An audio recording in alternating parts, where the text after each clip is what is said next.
तो सतगुरु सच्चे पातशाह जी इस तरह पावन उपदेश बख्शिश करते हैं। सतगुरु जी किरपा करन साडे कोलों ये सेवा लेंदे रहन, अपने चरनां दे नाल सानू सारिआं नूं जोड़ के रखण। बंदी छोड़ दाते दा रामदास पुरे जाना। ਅੰਮ੍ਰਿਤਸਰ ਅੱਜ ਤਾਂ ਇੱਕ ਘੁੱਗ ਵੱਸਦਾ ਭਾਰਾ ਸ਼ਹਿਰ ਹੈ, ਪਰ ਕਦੇ ਇਹ ਇੱਕ ਚੱਕ ਹੁੰਦਾ ਸੀ। ਜਿਸ ਸਮੇਂ ਦਾ ਅਸੀਂ ਹਾਲ ਪੜ੍ਹ ਰਹੇ ਹਾਂ, ਉਸ ਤੋਂ ਪਹਿਲਾਂ ਇਸ ਨੂੰ ਵਸਦੀ ਸਘਨ ਅਪਾਰ ਅਨੂਪ ਰਾਮਦਾਸਪੁਰ ਦਾ ਵਰ ਮਿਲ ਚੁੱਕਾ ਸੀ। ਔਰ ਇਹ ਚੱਕ ਤੋਂ ਇੱਕ ਛੋਟੀ ਨਗਰੀ ਬਣ ਚੁੱਕਾ ਸੀ। ਵਪਾਰ ਦੀ ਇੱਥੇ ਰੌਣਕ ਹੋ ਗਈ ਸੀ, ਕਿਰਤਕਾਰ ਵੀ ਮਿਲਦਾ ਸੀ ਅਤੇ ਦੂਰ ਦੂਰ ਤੋਂ ਆਇਆਂ ਨੂੰ ਰੁਜ਼ਗਾਰ ਵੀ ਮਿਲਦਾ ਸੀ। ਇੱਥੇ ਵਸੋਂ ਜਿੰਨੀ ਕੁ ਸੀ ਰੌਣਕ ਵਾਲੀ ਸੀ। ਇੱਕ ਗੱਲ ਉਦੋਂ ਦੀ ਜੋ ਅੱਜ ਘੱਟ ਹੈ ਕਿ ਹਰੇਕ ਵਾਸੀ ਨੂੰ ਵਸਣ ਦੀ ਜਾਚ ਸੀ। ਉਹ ਜਾਚ ਕੀ ਹੁੰਦੀ ਸੀ? ਹਰ ਇੱਕ ਨੂੰ ਆਪਣੇ ਪਿਆਰੇ ਪਿਤਾ ਦੀ ਵੰਸ਼ ਜਾਣ ਕੇ ਪਿਆਰ ਕਰਨਾ। ਸਾਰੇ ਲੋਕ ਇੱਕ ਦੂਜੇ ਨੂੰ ਪਿਆਰ ਕਰਦੇ ਸੀ, ਬੜੇ ਪਿਆਰ ਨਾਲ ਰਹਿੰਦੇ ਸੀ ਅੰਮ੍ਰਿਤਸਰ ਦੇ 'ਚ। ਆਪਣੇ ਹੱਕ ਲਈ ਤਾਂ ਸਭ ਕੋਈ ਜ਼ੋਰ ਮਾਰਦਾ ਹੈ, ਪਰ ਦੂਸਰੇ ਦੇ ਹੱਕ ਦੀ ਪਰਵਾਹ ਕਰਨੀ ਕਿਸੇ ਵਿੱਚ ਹੀ ਹੁੰਦੀ ਹੈ। ਔਰ ਉਹ ਕਿਸੇ ਕੌਣ ਹੁੰਦੇ ਹਨ? ਉਹ ਜਿਨ੍ਹਾਂ ਨੂੰ ਪਰਮੇਸ਼ਰ ਦਾ ਪਿਆਰ ਹੁੰਦਾ ਹੈ ਅਤੇ ਜੋ ਸੰਸਾਰ ਵਿੱਚ ਜਨਮ ਲੈ ਕੇ ਮਨੁੱਖ ਵਾਂਗੂ ਜਿਉਣਾ, ਮਨੁੱਖਤਾਈ ਨੂੰ ਸਮਝਣਾ ਅਤੇ ਪੂਰਨ ਮਨੁੱਖ ਬਣ ਕੇ ਪਰਮੇਸ਼ਰ ਦੀ ਪੂਰਨਤਾਈ ਵਿੱਚ ਜਾਣ ਦਾ ਚਾਅ ਰੱਖਦੇ ਹਨ। ਉਹ ਹਰ ਹਿਰਦੇ ਨੂੰ ਆਪਣੇ ਵਰਗਾ ਜਾਣਦੇ ਹਨ, ਜਿੱਕੂ ਆਪਣੇ ਹਿਰਦੇ ਨੂੰ ਸੱਟ ਲੱਗਣੀ ਬੁਰੀ ਜਾਣਦੇ ਹਨ, ਉੱਕਰ ਕਿਸੇ ਹਿਰਦੇ ਨੂੰ ਸੱਟ ਲਾਉਣੀ ਵੀ ਬੁਰੀ ਜਾਣਦੇ ਨੇ। ਜਿਸ ਤਰ੍ਹਾਂ ਆਪਣੇ ਹਿਰਦੇ ਲਈ ਸੁੱਖ ਦੇ ਚਾਹਵਾਨ ਹੁੰਦੇ ਹਨ, ਇਸੇ ਤਰ੍ਹਾਂ ਦੂਜਿਆਂ ਹਿਰਦਿਆਂ ਨੂੰ ਵੀ ਸੁੱਖ ਦੇਣ ਦੇ ਚਾਹਵਾਨ ਹੁੰਦੇ ਨੇ। ਉਹ ਜਿਉਣਾ ਇਸ ਤਰ੍ਹਾਂ ਦਾ ਭਲੇ ਜੀਵਨ ਨੂੰ ਸਮਝਦੇ ਨੇ। ਉਸ ਛੋਟੀ ਨਗਰੀ ਅੰਮ੍ਰਿਤਸਰ ਵਿੱਚ ਤਦੋਂ ਇਹ ਗੱਲ ਅੱਜ ਨਾਲੋਂ ਬਹੁਤ ਵਧੇਕ ਸੀ। ਅੱਜ ਇਹ ਗੱਲ ਘਟ ਰਹੀ ਹੈ। ਆਮ ਕਰਨੀ ਪੱਛਮੀ ਰੀਸਾਂ ਕਰਕੇ ਲੋ ਲਈ ਤ੍ਰਿਸ਼ਨਾ ਦੀ ਵੱਧਦੀ ਜਾ ਰਹੀ ਹੈ। ਪਰ ਦਰਬ ਹਿਰਣੰ ਬਹੁ ਵਿਗਨ ਕਰਣੰ ਉਚਰਣੰ ਸਰਬ ਜੀ ਕਹਿ ਲੋ ਲਈ ਤ੍ਰਿਸ਼ਨਾ ਅਤ ਪਤ ਮਨ ਮਾਏ ਕਰਮ ਕਰਤ ਸੇ ਸੁਕਰਹਿ। ਸ਼ਲੋਕ ਸਹਿਸਕ੍ਰਿਤੀ ਗੁਰੂ ਗ੍ਰੰਥ ਸਾਹਿਬ ਦਾ ਪੰਨਾ ਨੰਬਰ 1360, 66 ਨੰਬਰ ਇਹ ਸ਼ਲੋਕ ਹੈ ਸਹਿਸਕ੍ਰਿਤੀ ਦਾ। ਜੋ ਲੋਕ ਇਸ ਭਲੇ ਜੀਵਨ ਨੂੰ ਚੰਗਾ ਜਾਣਦੇ ਹਨ ਪਰ ਆਪ ਤੁਰ ਨਹੀਂ ਸਕਦੇ, ਉਹ ਤਾਂ ਇਸ ਜੀਵਨ ਵਾਲਿਆਂ ਨੂੰ ਭਲੇ ਪੁਰਖ ਸਮਝਦੇ ਹਨ। ਪਰ ਜੋ ਸਵਾਰਥ ਨੇ ਅੰਨੇ ਬੋਲੇ ਕਰ ਦਿੱਤੇ ਹਨ, ਮਾਇਆ ਅਤੇ ਮਾਦਾ ਪ੍ਰਸਤ ਹੋ ਰਹੇ ਹਨ, ਉਹ ਐਸੇ ਲੋਕਾਂ ਨੂੰ ਮੂਰਖ ਕਹਿੰਦੇ ਹਨ। ਉਹਨਾਂ ਦੀ ਆਪਣੀ ਸਿਆਣਪ ਇਸ ਗੱਲ ਵਿੱਚ ਹੈ ਕਿ ਨਿੱਜ ਦਾ ਲਾਹਾ ਕੱਢੋ, ਚਾਹੇ ਜਿੱਕੂ ਨਿਕਲੇ, ਸੁੱਖ ਲਓ ਜਿੱਕੂ ਮਿਲੇ। ਗੱਲ ਕੀ ਸਵਾਰਥ ਮੁੱਖ ਰੱਖੋ, ਚਾਹੇ ਹੋਰਨਾਂ ਨਾਲ ਕੁਝ ਪਈ ਵਰਤੇ। ਉਹਨਾਂ ਦਾ ਅੰਤ ਇਹ ਹੁੰਦਾ ਹੈ ਕਿ ਇੱਥੋਂ ਦੇ ਲਾਭ ਹਸਰਤ ਭਰੇ ਦਿਲ ਨਾਲ ਇੱਥੇ ਛੱਡਦੇ ਹਨ, ਨਾਲ ਲਿਜਾਣ ਦੀ ਵਾਹ ਨਹੀਂ ਲੱਗਦੀ ਅਤੇ ਆਪ ਇੱਥੇ ਹੋਰ ਰਹਿਣਾ ਉਹਨਾਂ ਦੇ ਵੱਸ ਤੋਂ ਬਾਹਰ ਹੋ ਜਾਂਦਾ ਹੈ। ਇਸ ਤਰ੍ਹਾਂ ਅੰਤ ਵੇਲੇ ਹਸਰਤਾਂ ਦੇ ਭਰੇ ਭਾਰ ਹੇਠ ਦੱਬੇ ਹੋਏ ਜਾਂਦੇ ਹਨ। ਸ਼ੋਕ ਕੇ ਨਾਲ ਜਾਣ ਵਾਲਾ ਵੱਖਰ ਨਾਮ ਦੀ ਭਲਿਆਈ ਨਾਲ ਜਿਉਣਾ ਲੱਦ ਨਾ ਸਕੇ। ਉਹ ਚੀਜ਼ਾਂ ਇਕੱਠੀਆਂ ਕਰਦੇ ਰਹੇ ਜਿਹੜੀਆਂ ਇੱਥੇ ਰਹਿ ਜਾਣੀਆਂ। ਸਮੇਂ ਦੇ ਫੇਰ ਨੇ ਸਾਡੇ ਜੀਵਨ ਵਿੱਚ ਐਸੇ ਜੀਵਨ ਜੋ ਸਤਿਗੁਰਾਂ ਨੇ ਪੈਦਾ ਕੀਤੇ ਸੀ ਘਟਾ ਦਿੱਤੇ ਹਨ। ਅੱਜ ਸਿੱਟਾ ਕੀ ਨਿਕਲ ਰਿਹਾ ਹੈ ਕਿ ਸਭ ਕੋਈ ਆਖਦਾ ਹੈ ਸਿੱਖ ਗਿਰ ਰਹੇ ਹਨ। ਗਿਰਨਾ ਇਹੋ ਹੈ ਕਿ ਉੱਚੇ ਭਾਵਾਂ ਵਾਲਿਆਂ ਦੀ ਗਿਣਤੀ ਥੱਲੇ ਜਾ ਲੱਗੀ ਹੈ ਅਤੇ ਹਰ ਦਿਨ ਘਟ ਰਹੀ ਹੈ।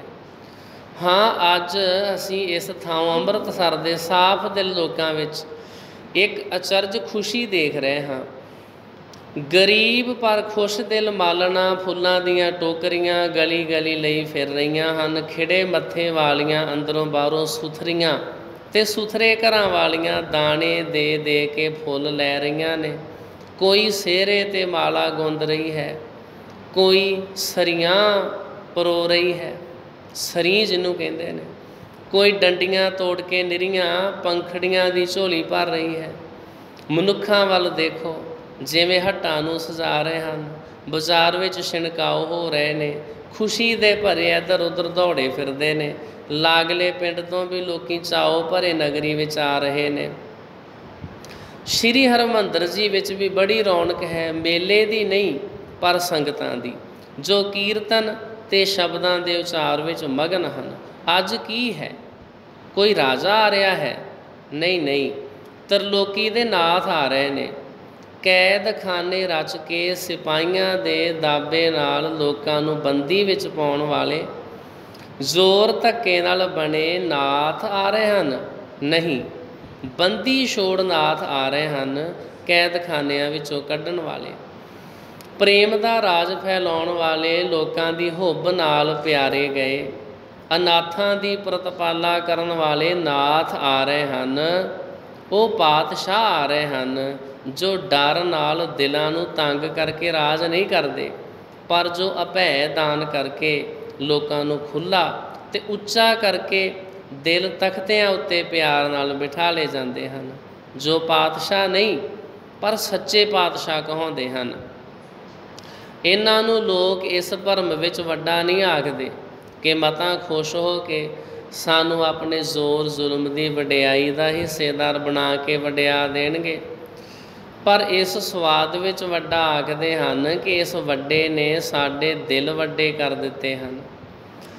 ਹਾਂ, ਉਹ ਖੜਗ ਵੀ ਧਾਰਦਾ ਹੈ, ਤਰਾਸ ਦੇਣ ਲਈ ਨਹੀਂ, ਪਰ ਤਰਾਸ ਨਾਲ ਦੱਬੇ ਹੋਇਆਂ ਨੂੰ ਤਰਾਸ ਦਾਤਿਆਂ ਤੋਂ ਤਰਾਸ ਰਹਿਤ ਕਰਨੇ ਲਈ।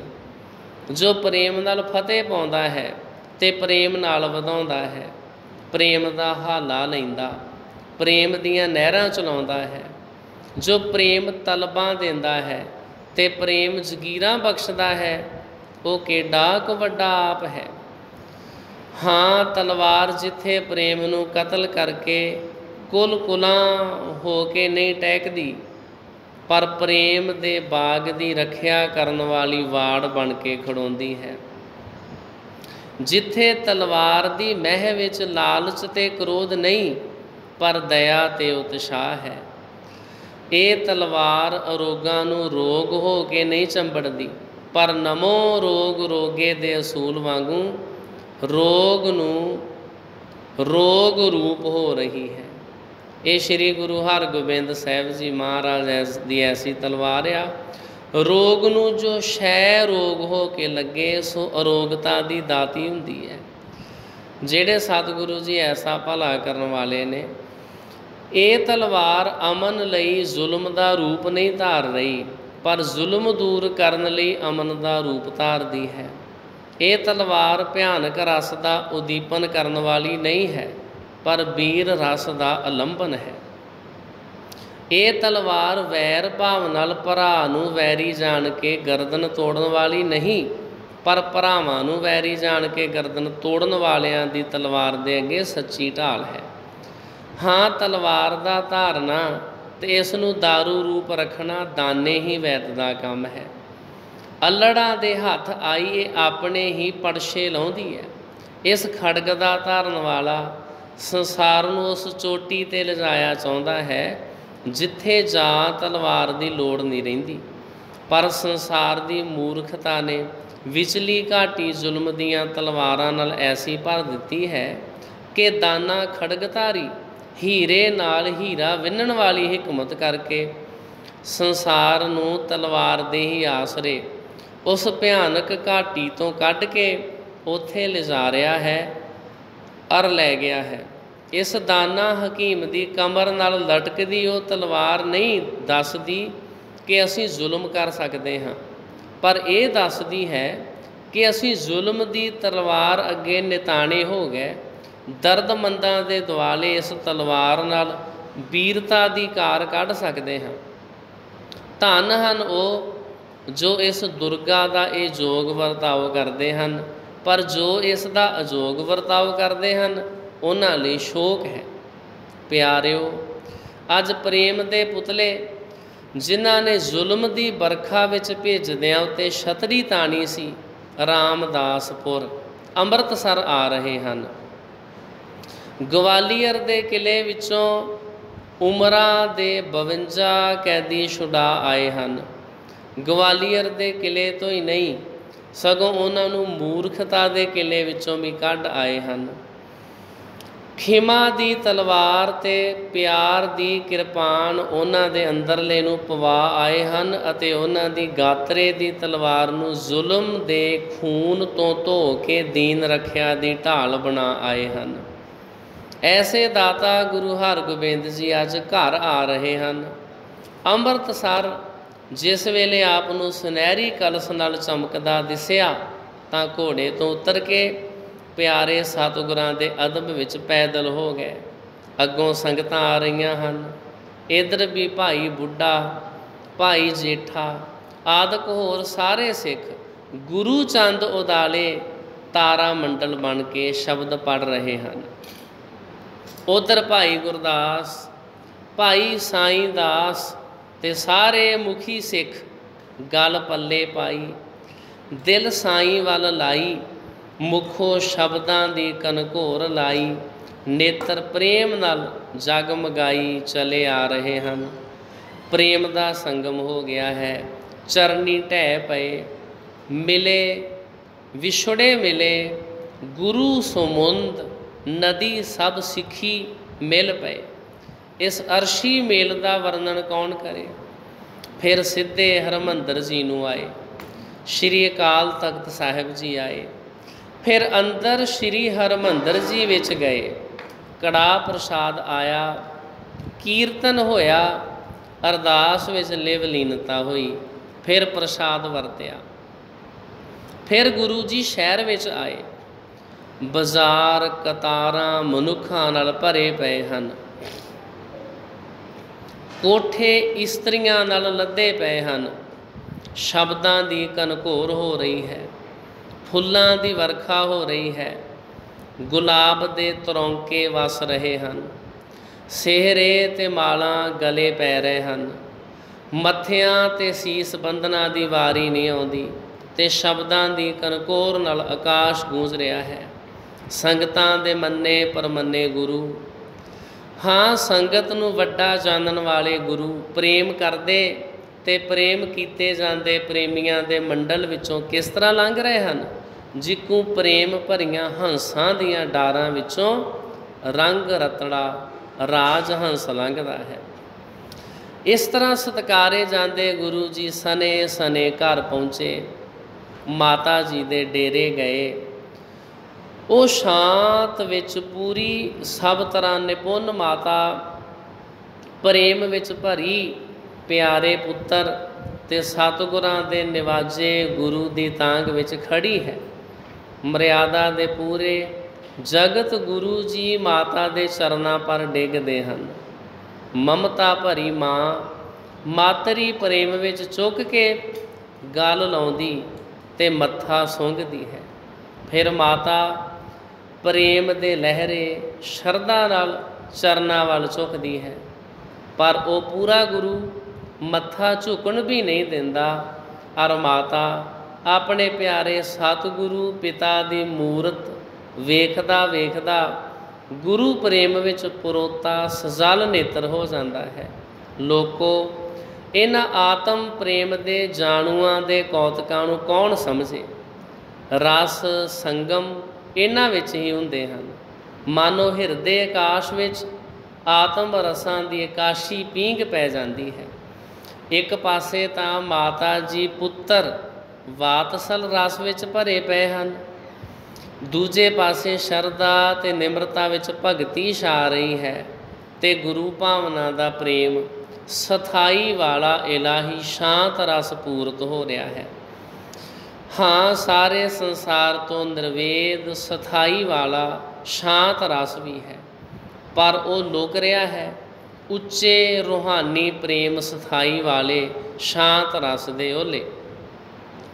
ਮਰਿਆਦਾ ਪੁਰਸ਼ੋਤਮ ਗੁਰੂ ਜੀ ਨੇ ਮਾਤਾ ਨੂੰ ਮਾਤਾ ਤੇ ਨਿਜ ਨੂੰ ਪੁੱਤਰ ਜਾਣ ਕੇ ਉਹ ਆਦਰ ਤੇ ਸਤਿਕਾਰ ਕੀਤਾ ਹੈ ਕਿ ਜੋ ਲੋਕਾਂ ਲਈ ਨਮੂਨਾ ਹੈ ਕਿ ਸੰਸਾਰਕ ਪ੍ਰਤਾਪ ਪਾ ਕੇ ਚਾਹੋ ਆਤਮ ਸਤਿਆ ਦੇ ਸੁਆਮੀ ਹੋ ਕੇ ਮਾਤਾ ਪਿਤਾ ਸਦਾ ਵੱਡੇ ਅਰ ਸਦਾ ਸਤਿਕਾਰਯੋਗ ਹਨ।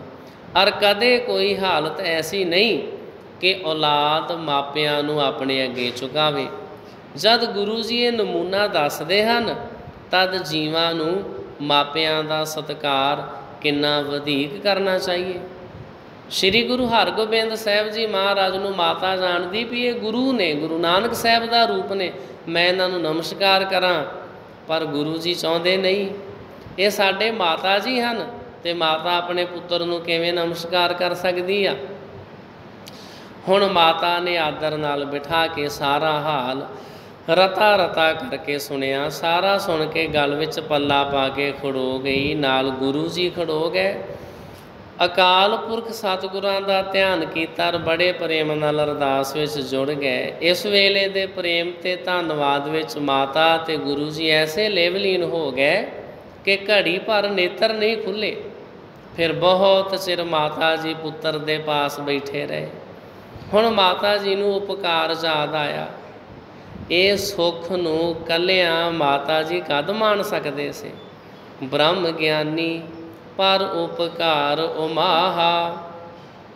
ਬੀਬੀ ਰਾਮੋ ਨੂੰ ਸੱਦਿਆ, ਭਾਈ ਸਾਈਂ ਦਾਸ ਜੀ, ਭਾਈ ਨਰੈਣ ਦਾਸ ਜੀ ਤੇ ਬੇਬੇ ਪ੍ਰੇਮ ਦੇਈ ਜੀ ਆਦਿ ਸਾਰੇ ਪਰਿਵਾਰ ਨੂੰ ਸੱਦਿਆ। ਗੁਰੂ ਜੀ ਆਪਣੇ ਪਰਮ ਪ੍ਰੇਮੀ ਸਹੁਰੇ ਪਰਿਵਾਰ ਨੂੰ ਹੁਣ ਘਰ ਵਿੱਚ ਮਿਲ ਕੇ ਗਦ ਹੋਏ। ਸਭ ਨੂੰ ਆਤਮ ਵਰ ਦਿੱਤੇ। ਢੇਰ ਚਿਰ ਵਾਰਤਾਲਾਪ ਹੁੰਦੇ ਰਹੇ।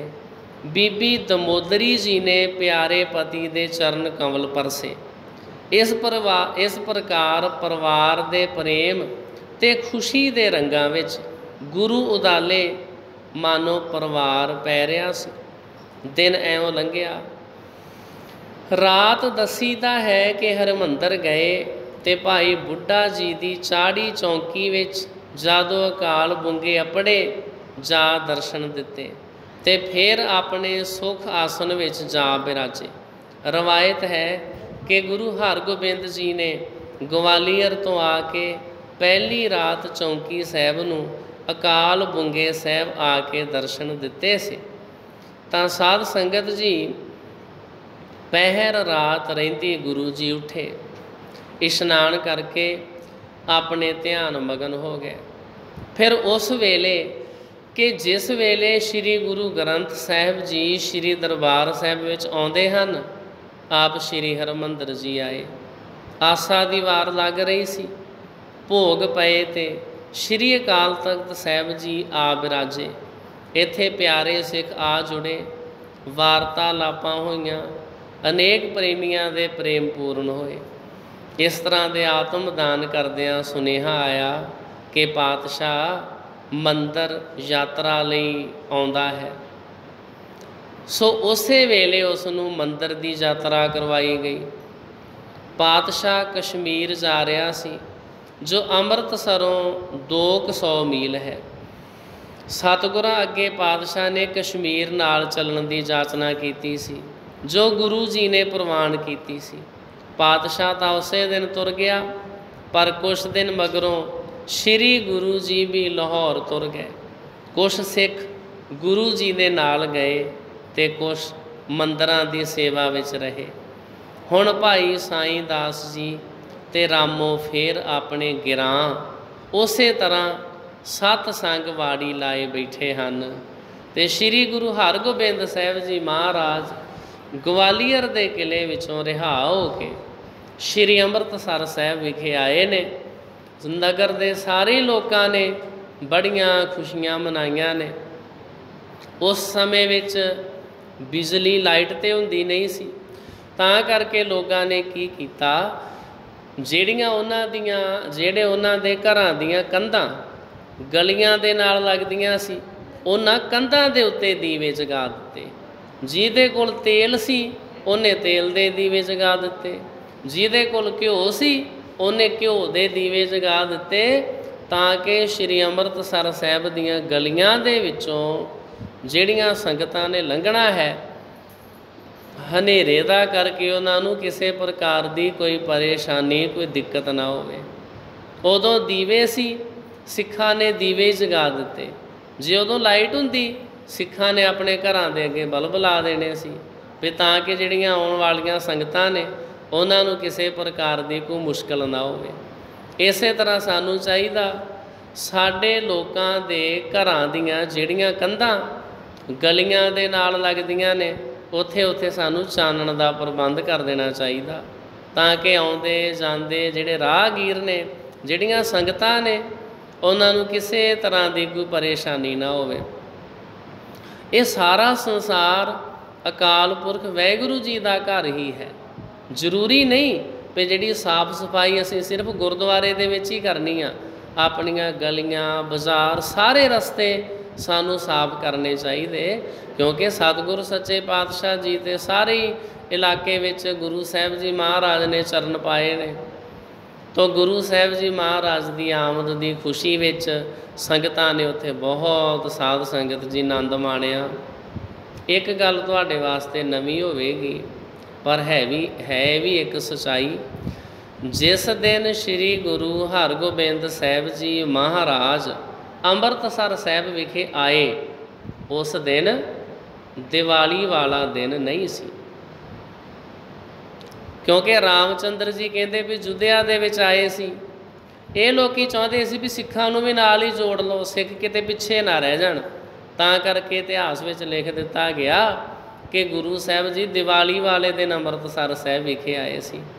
ਉਹ ਵੇਖੋ ਵੇਖੀ ਅਸੀਂ ਵੀ ਦੀਵੇ ਜਗਾਉਣ ਲੱਗ ਪਏ, ਪਟਾਕੇ ਚਲਾਉਣ ਲੱਗ ਪਏ, ਪ੍ਰਦੂਸ਼ਣ ਕਰਨ ਲੱਗ ਪਏ, ਜਦ ਕਿ ਗੁਰੂ ਸਾਹਿਬ ਜੀ ਮਹਾਰਾਜ ਨੇ ਬਚਨ ਕੀਤਾ ਸੀ ਕਿ ਭਾਈ ਪਵਨ ਗੁਰੂ ਪਾਣੀ ਪਿਤਾ ਮਾਤਾ ਧਰਤ ਮਹਤ, ਕਿ ਜਿਹੜੀ ਪਵਨ ਆ ਇਹਦਾ ਸਤਿਕਾਰ ਕਰੋ, ਐਵੇਂ ਪਟਾਕੇ ਚਲਾ ਕੇ, ਆਤਿਸ਼ਬਾਜ਼ੀਆਂ ਚਲਾ ਕੇ ਹਵਾ ਨੂੰ ਤੁਸੀਂ ਗੰਧਲਾ ਨਾ ਕਰੋ। ਸ਼੍ਰੀ ਗੁਰੂ ਹਰਗੋਬਿੰਦ ਸਾਹਿਬ ਜੀ ਮਹਾਰਾਜ ਦੀਵਾਲੀ ਵਾਲੇ ਦਿਨ ਸ਼੍ਰੀ ਅੰਮ੍ਰਿਤਸਰ ਸਾਹਿਬ ਵਿਖੇ ਨਹੀਂ ਆਏ ਸਨ। ਇਹਦੇ ਬਾਰੇ ਕਿਸੇ ਨੇ ਡਿਟੇਲ 'ਚ ਸੁਣਨਾ ਹੋਵੇ, ਉਹਦੇ ਵਾਸਤੇ ਤੁਹਾਨੂੰ ਪੂਰਾ 1 ਘੰਟਾ ਕੱਢਣਾ ਪਏਗਾ ਅਤੇ ਚੁੱਪ ਕਰਕੇ ਸੁਣਨਾ ਪਏਗਾ। ਉਹ ਫਿਰ ਤੁਹਾਨੂੰ ਪਤਾ ਚੱਲੇਗਾ ਵੀ ਹਾਂ ਇਹ ਗੱਲ ਬਿਲਕੁਲ ਠੀਕ ਆ। ਬਕਾਇਦਾ ਭੱਟ ਵਹੀਆਂ ਨੇ, ਜਿਹੜੇ ਪੁਰਾਣੇ ਗ੍ਰੰਥ ਨੇ, ਜਿਨ੍ਹਾਂ ਨੇ ਗੁਰੂ ਹਰਗੋਬਿੰਦ ਸਾਹਿਬ ਨੂੰ ਅੰਮ੍ਰਿਤਸਰ ਸਾਹਿਬ ਵਿਖੇ ਆਉਣਾ ਵੇਖਿਆ ਸੀ, ਉਹਨਾਂ ਨੇ ਲਿਖਿਆ ਵਾ ਭੱਟ ਵਹੀਆਂ ਦੇ ਵਿੱਚ, ਪੁਰਾਣੇ ਗ੍ਰੰਥਾਂ ਦੇ ਵਿੱਚ, ਵੀ ਉਸ ਦਿਨ ਕਿੰਨੀ ਤਰੀਕ ਸੀ, ਕਿੰਨਾ ਸਮਾਂ ਸੀ। ਇਹ ਸਾਧ ਸੰਗਤ ਜੀ ਗੁਰੂ ਸਾਹਿਬ ਜੀ ਮਹਾਰਾਜ ਦਾ ਇਤਿਹਾਸ ਹੈ। ਤੋ ਅੱਜ ਦੇ ਵਕਤ ਇਤਨੀਆਂ ਬੇਨਤੀਆਂ ਪ੍ਰਵਾਨ ਕਰਨੀਆਂ। ਹੁਣੇ ਮੈਂ ਤੁਹਾਨੂੰ ਭਾਈ ਵੀਰ ਸਿੰਘ ਜੀ ਦਾ ਲਿਖਿਆ ਹੋਇਆ ਜਿਹੜਾ ਅਸ਼ਟਗੁਰੂ ਚਮਤਕਾਰ ਆ, ਉਹਦੇ ਵਿੱਚੋਂ ਗੁਰੂ ਹਰਗੋਬਿੰਦ ਸਾਹਿਬ ਜੀ ਮਹਾਰਾਜ ਜੀ ਦੀ ਕਥਾ ਸੁਣਾਈ ਹੈ। ਭਾਈ ਵੀਰ ਸਿੰਘ ਜੀ ਨੂੰ ਸੰਤ ਕਵੀ ਕਿਹਾ ਜਾਂਦਾ। ਉਹਨਾਂ ਨੇ ਵੀ ਕੋਈ ਦੀਵਾਲੀ ਦਾ ਜ਼ਿਕਰ ਨਹੀਂ ਕੀਤਾ। ਇਹ ਦੀਵਾਲੀ ਜਾਣ ਬੁੱਝ ਕੇ ਸਾਡੇ ਗੱਲ ਪਾ ਦਿੱਤੀ ਗਈ ਆ। ਤੁਸੀਂ ਇੱਕ ਸ਼ਬਦ ਸੁਣਦੇ ਹੋ, ਦੀਵਾਲੀ ਦੀ ਰਾਤ ਦੀਵੇ ਬਾਲੀਅਨ, ਇਹਦਾ ਅਰਥ ਕੁਝ ਹੋਰ ਹੀ ਆ। ਇਹ ਸਿਰਫ ਇੱਕ ਐਗਜ਼ਾਮਪਲ ਆ। ਭਾਈ ਗੁਰਦਾਸ ਜੀ ਲਿਖਦੇ ਨੇ, ਜਿਵੇਂ ਲੋਕੀ ਦੀਵਾਲੀ ਵਾਲੀ ਰਾਤ ਦੀਵੇ ਬਾਲਦੇ ਨੇ, ਜਿਵੇਂ ਲੋਕੀ ਦੀਵਾਲੀ ਵਾਲੀ ਰਾਤ ਦੀਵੇ ਬਾਲਦੇ ਨੇ, ਥੱਲੇ ਜਾ ਕੇ ਭਾਈ ਗੁਰਦਾਸ ਜੀ ਸਮਝਾਉਂਦੇ, ਗੁਰੂ ਦੇ ਸਿੱਖੋ ਇਸੇ ਤਰ੍ਹਾਂ ਤੁਸੀਂ ਵੀ ਆਪਣੇ ਹਿਰਦੇ ਦੇ ਵਿੱਚ ਗੁਰੂ ਦੇ ਗਿਆਨ ਦਾ ਦੀਵਾ ਬਾਲਿਆ ਕਰੋ।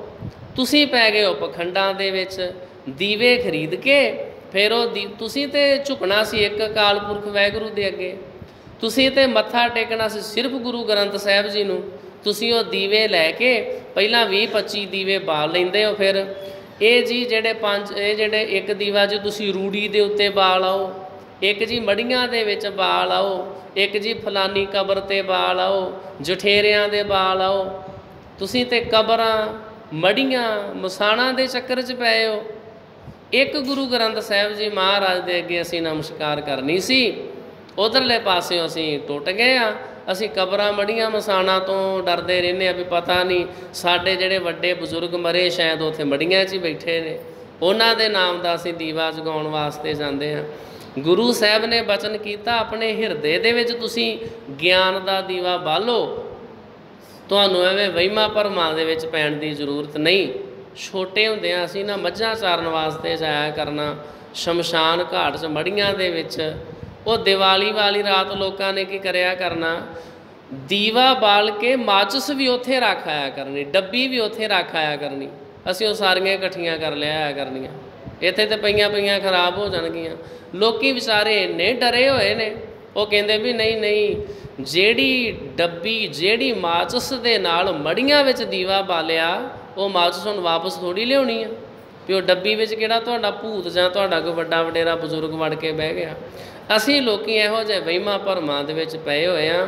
ਅਸੀਂ ਇੱਕ ਦੇ ਪੁਜਾਰੀ ਹੋਣਾ, ਖਾਲਸਾ ਨਿਆਰਾ ਵਾ, ਪਰ ਇਹ ਵੱਡੀ ਸਾਜ਼ਿਸ਼ਾਂ ਇੰਨੇ ਵੱਡੇ ਪੱਧਰ ਦੀਆਂ ਹੁੰਦੀਆਂ ਵੀ ਸਾਨੂੰ ਵਿੱਚੇ ਹੀ ਮਿਲਾਉਣ ਦੀ ਕੋਸ਼ਿਸ਼ ਕੀਤੀ ਜਾਂਦੀ ਆ ਵੀ ਜਿਹੜੇ ਸਿੱਖ ਨੇ ਇਹ ਕਿਸੇ ਪਾਸਿਓਂ ਵੀ ਪਾਸੇ ਰਹਿ ਨਾ ਜਾਣ, ਇਹਨਾਂ ਨੂੰ ਅਸੀਂ ਆਪਣੇ ਵਿੱਚ ਹੀ ਮਿਲਾ ਲਈਏ। ਵੋ ਦੀਨੇ ਹਜ਼ਾਜ਼ੀ ਕਾ ਬੇਬਾਕ ਬੇੜਾ, ਨਾ ਸੇਹੂੰ में अटका न गेहूँ में अटका, किए पार जिसने थे सातों समंदर, वो डूबा दहाने में गंगा के आकर। ਵੱਡੇ ਵੱਡੇ ਜਿਹੜੇ ਬੇੜੇ ਨੇ ਧਰਮਾਂ ਦੇ, ਉਹ ਗੰਗਾ ਦੇ ਵਿੱਚ ਆਣ ਕੇ ਡੁੱਬ ਗਏ ਨੇ। ਇਸੇ ਤਰ੍ਹਾਂ ਜਿਹੜਾ ਸਿੱਖ ਧਰਮ ਆ, ਉਹਨੂੰ ਵੀ ਗੰਗਾ ਵਿੱਚ ਡੁਬੋਇਆ ਜਾ ਰਿਹਾ, ਉਹਨੂੰ ਵੀ ਹਿੰਦੂਆਂ ਦੇ ਵਿੱਚ ਹੀ ਮਿਲਾਇਆ ਜਾ ਰਿਹਾ ਵੀ ਇਹ ਵਿਚਾਰੇ ਵੀ ਬਸ ਹਿੰਦੂ ਹੀ ਬਣ ਜਾਣ, ਇਹਨਾਂ ਨੂੰ ਪਤਾ ਕਿਸੇ ਗੱਲ ਦਾ ਲੱਗੇ ਹੀ ਨਾ।